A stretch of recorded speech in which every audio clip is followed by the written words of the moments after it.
இந்த ஷார்ட் ரிவ்யூவில் எந்த மூவி பற்றி பார்க்க போகிறோன்னா சித்தாரே ஜமீன் பர். படத்தோடைய ஸ்டார்டிங்கில் Aamir Khan junior basketball டீமுக்கு அசிஸ்டன்ட் கோச்சாக இருக்கார். ஹெட் கோச்சோட வாக்குவாதம் முற்றி கைகலப்பில் முடிஞ்சிருது. அதனால சஸ்பெண்ட் செய்யப்படுறாரு.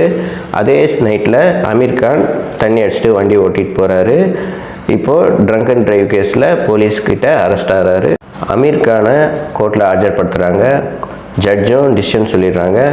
ஆட்டிசம் குறைபாடு உள்ள நபர்களுக்கு பேஸ்கெட் பால் கோச்சிங் கொடுக்கணும், இல்லாட்டி ஜெயிலுக்கு போகணும்னு சொல்கிறாங்க. அதனால் அமீர் கான் பேஸ்கெட் பால் கோச்சிங்கை கொடுக்குறேன்னு சொல்லிடுறாரு.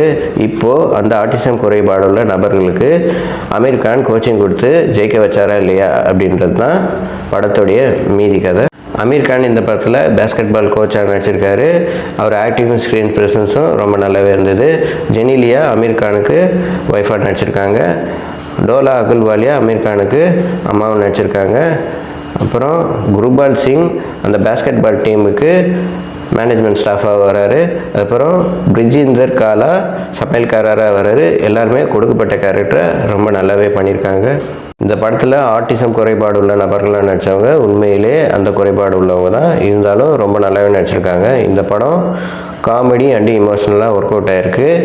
இந்த படம் தமிழ் டப்பிங்கில் ரிலீஸ் ஆகிருக்கு. தாராளமாக ட்ரை பண்ணலாம்.